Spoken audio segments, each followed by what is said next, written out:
off-road, better around town, the JL Wrangler promises a whole new generation of flexible wheeling. It's a brand identity that other companies can only dream of, and the Wrangler is still the touchstone, the most basic visualization of what it means to be an off-road vehicle. But let's talk a little about how well it'll handle the trail. All Wranglers are trail-rated as you'd expect, making use of two separate 4x4 systems, and two varieties of 2-speed transfer case.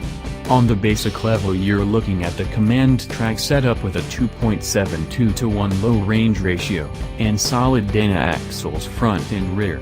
The hardcore Rubicon gets rock track, instead, with heavier-duty Dana 44 axles, a low-range ratio of 4:1, and locking differentials. The diffs also get a cool red switch in the cabin, which doesn't make them easier to use, but does make your interior a tiny bit more badass.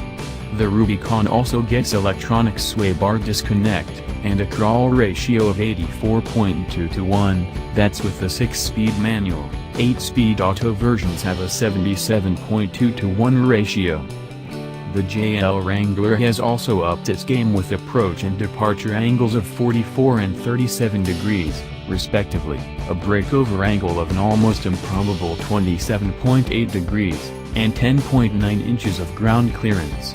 It'll also ford 30 inches of water like a champ, and look good doing it on big 33-inch wheels, standard on Rubicon. Impressive as all that may be, regular Wrangler drivers might actually derive more daily benefit from the model's first full-time 4-wheel drive system, available on the 4-door Sahara. Select-Track has a full-time 2-speed transfer case with an automatic mode, that allows you to think a little bit less about the need to switch out of 2-wheel high range. Don't worry, you still get the 2.72:1 low range, and the Sahara is still ready for Moab at a moment's notice. It's just also ready for that surprise icy patch on you drive home from Christmas shopping. In fact, the always-on 4x4 system is probably the thing you'll notice the least, even if you appreciate it, if you're thinking about buying a JL to drive every day. Jeep has made its poster child far more livable in terms of ride quality, in-cabin noise at speed, overall feature richness, and comfort. Every trim level gets some of that, but the 4-door Sahara is really the prime target for regular drivers. Listen, at 80 miles per hour on the highway, the Wrangler is still louder than would be a standard SUV/crossover like a Highlander or a Pilot. But it's far more refined than any Wrangler I've driven before, especially in terms of straight-line stability. The longer wheelbase means fewer steering corrections on the freeway, and offering a much less busy ride quality. Oh, and it was blowing like hell when I drove from Tucson to Phoenix, so the improvement in lateral stability was noticed and appreciated, too. My Sahara was also fitted with the new, turbocharged 2.0-liter 4-cylinder engine.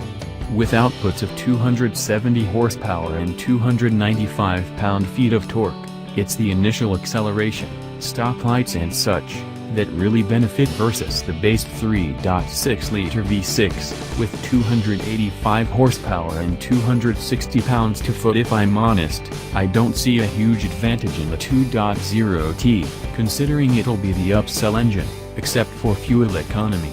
Without seeing how much the smaller motor saves versus the admittedly poor ratings of 18 miles per gallon city, and 23 highway from the V6, it's hard to judge how much of a value it will be. But I will say that the late arriving diesel V6, coming for the 2019 model year, should be the pick of the range, with 260 horsepower, 442 pounds-to-foot, and almost certainly the best fuel econ, and biggest sticker price. We've been waiting for a diesel Wrangler forever. Can you wait a little longer?